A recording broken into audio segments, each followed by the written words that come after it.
thiên giang go in u nào te lung siat na gui tan lâu a ki zo te in tu nin u nào te hiện lâu thu tiam hi lal pa nang in hiat pi kai hoai singin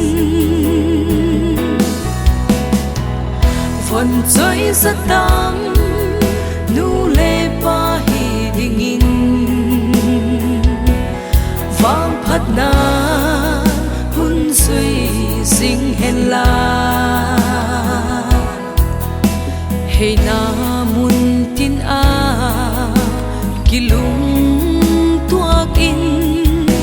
Krista lal na in sung hun sia mun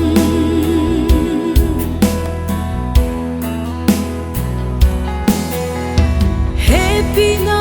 chon ba a ki sop in dam lai kol ni atuma sang tiang chanin gin a ki fo det sing thei dingin chung pa thian in pi sing giang von choi sa tam nu le pa hi dingin vang phat na hun sui sing hen la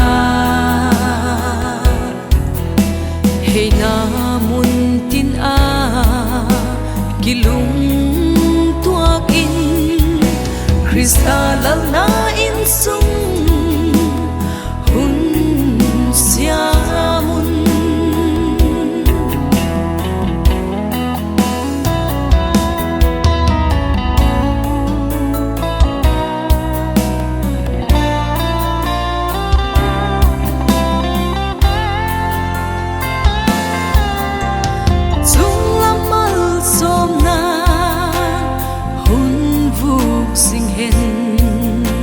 happy na dai lo lung sia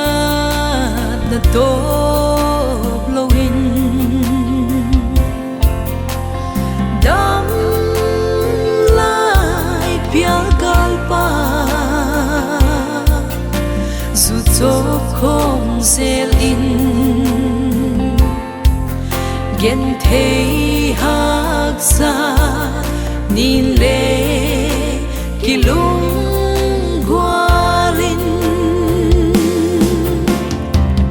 von choi sa tam nu le pa hi dingin vang phat na hun sui sing hen la hey na mun tin a kilung tuak in Krista lal na in sung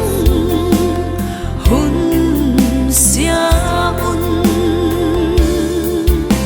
Krista lal na in sung